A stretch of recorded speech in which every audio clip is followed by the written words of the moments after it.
Welcome to Easy. Last session we saw loops available in Java. In this today's session we are going to see collection framework in Java along with map interface. So in Java, what is the purpose of collection framework? So suppose in some cases you want to hold some group of values, like suppose you have one table in database which contain the employees list of employees. So you want to read this data from the database and you want to keep in one list. So in that case, in this case scenarios, this collection framework is very useful. So this collection framework in Java is interface. So this interface you can see in this diagram. So collection interface is interface which have three things: list interface, set interface, queue. So in this list interface, again you have array list and vector. So the both are purpose of this array list and vector is same. The difference is whether your application is in thread mode or not.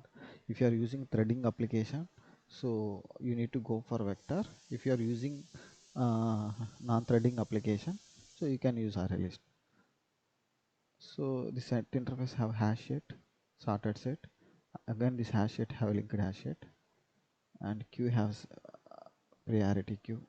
So this is a collection interface. Mostly in Java, most of the times we are going to use this array list and vector and hash set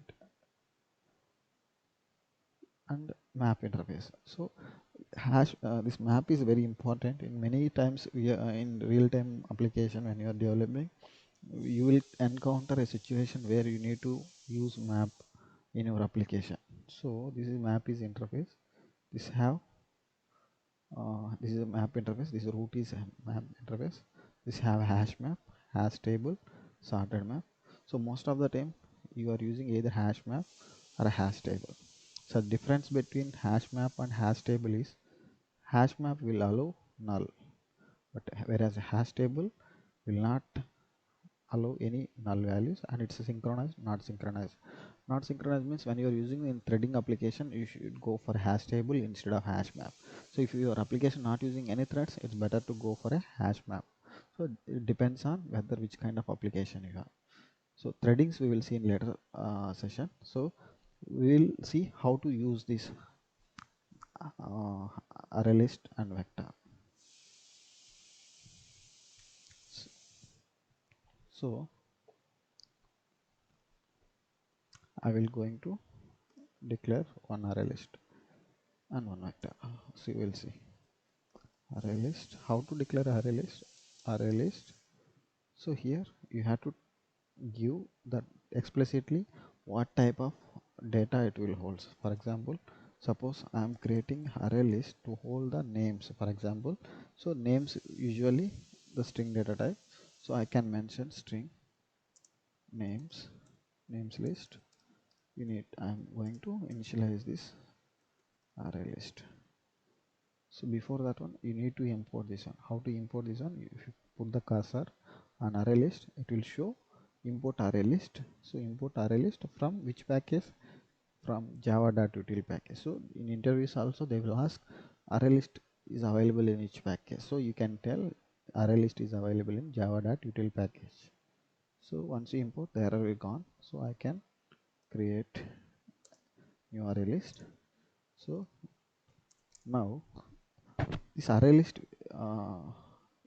it will offer some methods, like if you put dot, it will show what are the methods available. You can you click on when you put dot, this collection array list will offer some methods like add method, clear method, add all, is empty, last index of. So it will offer some methods like get method. So if you want to add an element to this one, I'm going to add John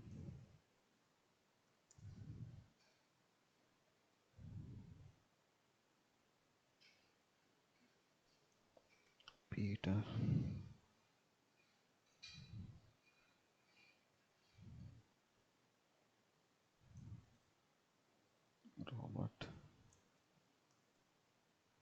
So I added some elements.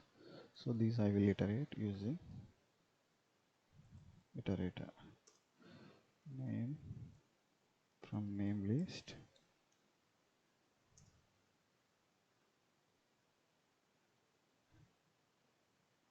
names list, sorry, names list, name. I'll print all these names. Name.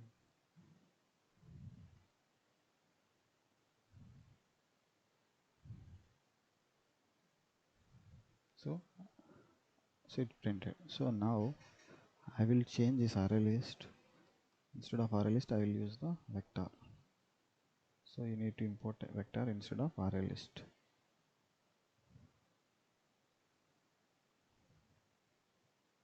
I change to, I will remove this unused import. So I change to vector instead of array list.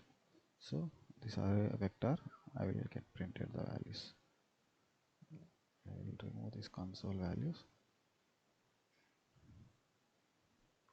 So get printed. So the vector and array list both using for same purpose, but only difference, if you put cursor here, it will give some description. The vector class implements a global array list of object like an array. It contains a component that are using integer index. However, the size of vector can grow or shrink needed to accommodate adding.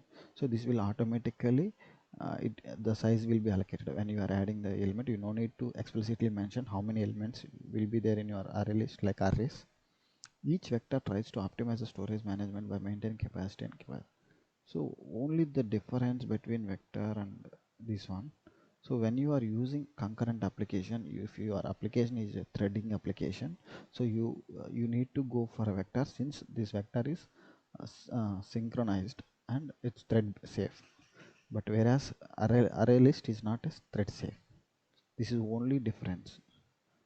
So now we will see map. It is a map. So in some cases, this map, hash map, I will declare a hash map. This hash map will have two things. One is key and another one is value. Key is a string and value also string. I will mention. New hash map you need to import from java.util package itself. New hash map. So I declared my map. So I will put map dot map.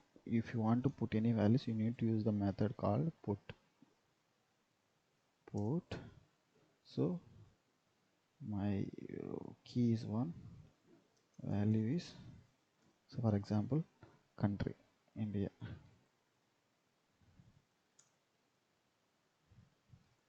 Map dot put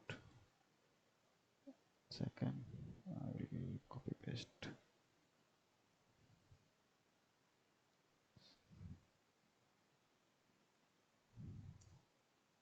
So my key is to it Australia,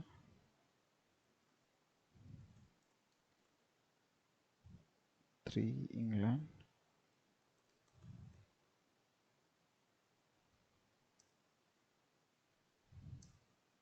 so in some cases if you want to put mappings in your application, so for example countries, list of countries you need to hold. So when you suppose when you want to retrieve some information based on the key, then you need to go for maps. So I have 3. So key 1 is India, key 2 is Australia, key 3 is England. So I stored the values in map. How to retrieve these values? You have 2 ways. So you can get value from the map using by passing the key. Suppose map dot get. So get, you need to pass key. Suppose if I pass explicitly key, if I know the key, if I pass the key, I can get the value from the map. So sorry, I pass integer values, but it is expecting string. So I will pass the string key.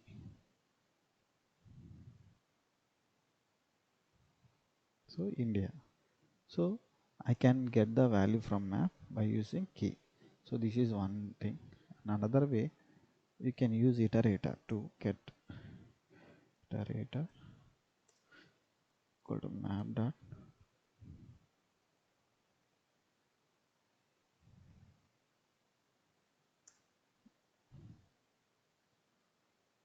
set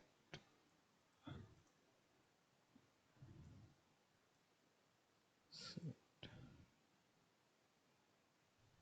set.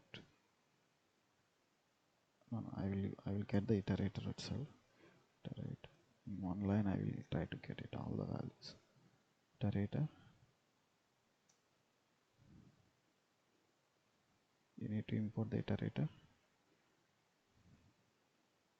from util package dot iterator.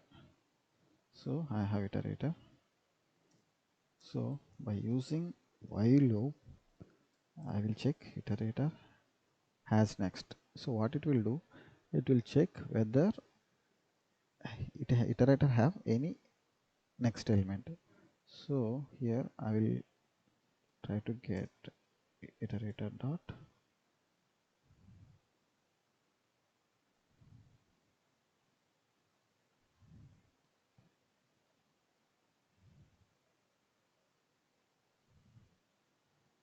map dot.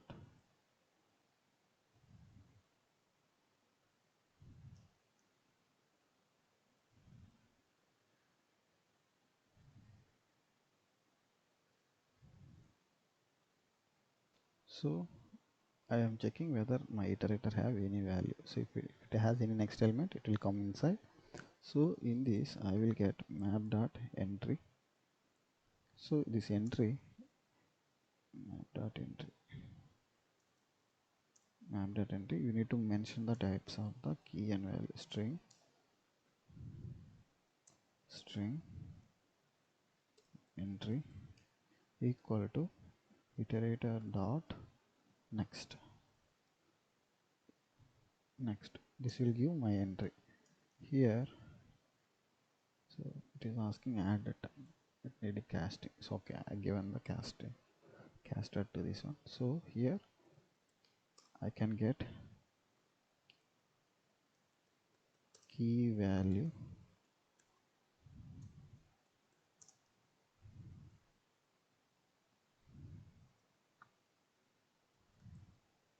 entry dot